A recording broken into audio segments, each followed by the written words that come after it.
嗱，5、6月公眾假期諗好去邊未啊？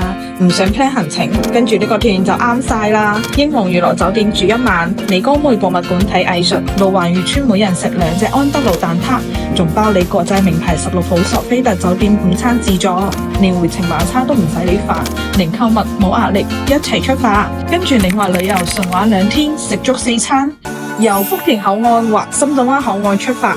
第一站到珠海，午餐就食客家鹹香雞拼金皮叉燒，雞肉滑捋鹹香，叉燒邊脆肉嫩，配多碗靚仔飯，正到飛啊！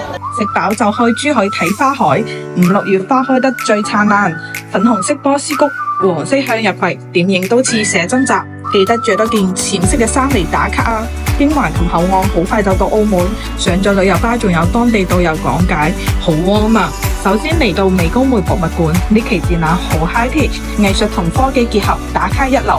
跟住搭車去路環漁村，呢度仲保留住葡式嘅寧靜。行過聖方濟各教堂，再影多一排馬卡龍式屋仔。行到海邊小路，吹住海風，好寫意。high tea 時間，每人食2隻安德魯蛋撻，新鮮出爐，脆皮脆到咔嚓聲，蛋漿嫩滑，一次過食2隻先夠喉。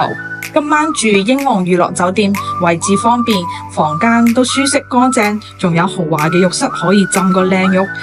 晚餐就自由發揮，我哋就去咗附近搵水蟹粥。第2朝起身，酒店食個自助早餐，跟住就自由活動啦。我哋喺附近周圍行下，中午就去到國際品牌16號索菲特酒店自助午餐。生蠔、即切火腿、麥賓別雪糕，淨係食呢餐都值回票價。食飽飽最經橫琴口岸返珠海，去會同古村行個圈。呢度係清朝古村落，有碉樓，有祠堂，仲有咖啡小店，新舊融合，好有 feel。最後晚餐都包埋，膽加野味燒雞宴，隻燒雞即燒即食，皮脆到咔吱聲，肉汁都飆埋出嚟，配埋豉油黃蝦，可以飯，完美結合啊！2日行程食足4餐，仲要係高質素嘅嗰隻。住英皇玩路環，打卡博物館，連回程晚餐都唔使自己煩，純玩零購物，最啱假期想 relax 嘅你。